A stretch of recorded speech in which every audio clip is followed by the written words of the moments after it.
Simpsons is being featured as part of a mini-season in Fortnite. Today we're continuing our deep dive into it by looking closer at some of the houses and the people that you can speak to on Evergreen Terrace.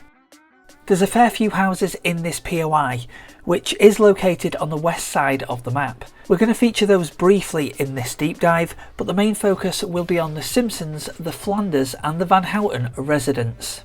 We're going to start by looking at the Simpsons house. Starting off with its exterior, and you'll see the likeness of the house is true to how it looks within the TV series. At the front, you'll see the pink family sedan, complete with dent in its headlight. The car is drivable, just walk up to it, get into it, and it works like any other car in the game.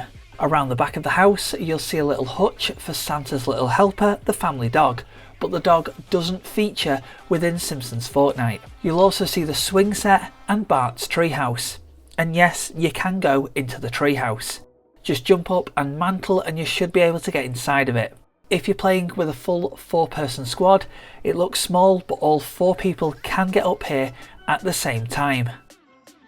Going inside of the house, and the layout is pretty authentic to the Simpsons house that you would see in the TV show. The only difference is this door that is near the stairs. Normally it would lead to the basement or occasionally be a closet within the shows. However, within Simpsons Fortnite, it's neither of these. It instead leads to the kitchen. Turning left at the front door and you'll see the sitting room, complete with its bay window, couch in the centre of the room and fireplace. In here though is something that you probably have missed. If you look up, you'll see tracks on the ceiling. Trotters of a pig to be precise, this of course being a reference to the Simpsons movie. Moving on to the living room, and you'll find the family couch, which you can sit on, and it is one of the gags. Overall, the room looks authentic to how it would be in the TV show, as you'd expect it to be, considering it's featured in every single opening to every episode. Moving around into the kitchen, and again the layout is exactly as you would see it in the series. There is an Easter egg in here pinned onto the fridge. It's a calendar that reads December 17th, 1989. This was the air date for the very first episode. Also in the kitchen you'll find Marge. Once you speak to her, she can activate a rift, provide you with healing items, or you can start a lost and found quest. Don't aggro her though, because she'll take out a vacuum cleaner and start swinging it. That in itself is actually a reference to the Simpsons arcade game where Marge's weapon was a vacuum cleaner. Back at the front door, and if we take a right, you'll end up in the dining room. Here you can pick up some steamed hams. They're a healing item that you can either take straight away or grab one and save for later. From here you can go back into the kitchen and take an immediate right. There's some other rooms that are rarely seen across the episodes. There's a little recreation room as well as access to the garage.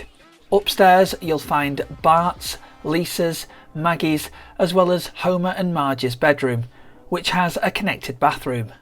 The family bathroom is also upstairs. All of these rooms are as you'd expect them to be. There's no real gags or references that can be found in these rooms, but it is worth going up here for the loot or for the height advantage in combat. Next door to the Simpsons house is the Flanders residence.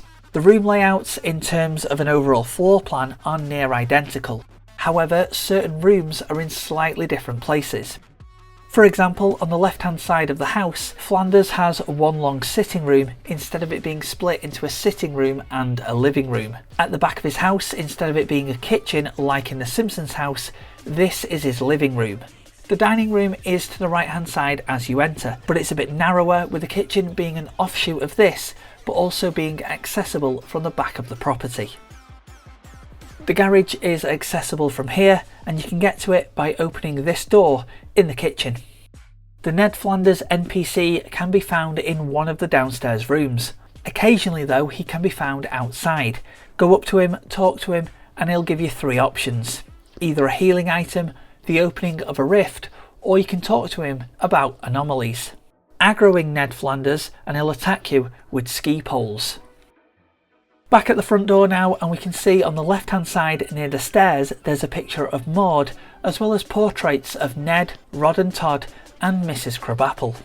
If we go upstairs and we take a left, this will lead you to Rod and Todd's bedroom, where we'll see 2 single beds and a connected bathroom. On the inside, near the entrance to this room, there is also a picture of Maud on a bookshelf. Back at the top of the stairs, and if we take a right and go first door on the right, this will lead you to Ned Flanders' bedroom, again with a connected bathroom. The bedroom includes a 4-poster bed, along with some family photos surrounding it, with a picture of Mrs. Crabapple directly above the bed. Back into the hallway, if we continue down past Ned's bedroom, it'll just lead to a study area. Jumping up from here though, and you can get into the attic. Now there's not really much up here except for a few boxes and a hidden chest, but it's still worth taking a look. Outside, the garden is pretty basic. There's a small patio area that contains some seating as well as the grill. Slightly north is the Van Houten residence, where Kirk, Luann and Milhouse live. This house has a slight change in its layout compared to the others we've looked at. From the outside it also looks like a bungalow, however there is access to an attic. We'll get to that though in a moment. On the ground floor you'll find family portraits, however one particular photo sees Kirk stuck back into it using tape. This is to emphasise the breakup of Kirk and Luann before they reconciled. Milhouse's bedroom does contain posters of Krusty the Clown, Sideshow Mel and banners for the Springfield Isotopes, and generally it does look like a kid's bedroom. Now the interesting point that I made earlier, there's stairs in this property and they do lead to a door that leads to an attic area where there's a couple of chests that you can loot. However, just before you open this door you'll see this, a room that doesn't actually have a wall and it seems a little bit out of place. So those were the 3 main houses within this P.O.I. Now there's plenty of others that you can search through. They're quite generic and most of them are quite open plan, especially in the downstairs rooms. They do contain loot though, so they are worth visiting. They're also useful for cover, if you need to hide, or if you need to get away. Finally, in this P.O.I. you'll see that the road breaks off and a dirt track has been created that leads to this house. It's quite open, with mostly archways leading from room to room. There are a few doors though, one of which leads to a room that contains Slurp and the other leads to the garage. Upstairs you'll find the bedrooms and bathrooms like you do in all the other houses, but there's also a 3rd floor to this property and it's not an attic area. It's been converted to a bit of a game room. There's various arcade machines, but they're not playable. So that's it for a deep dive look into Evergreen Terrace as part of Simpsons Fortnite. Was there anything in there that you didn't know about? Or is there anything that I've missed? Let me know in the comments and stay tuned to the channel because we'll be looking further into other P.O.Is of this map in future videos.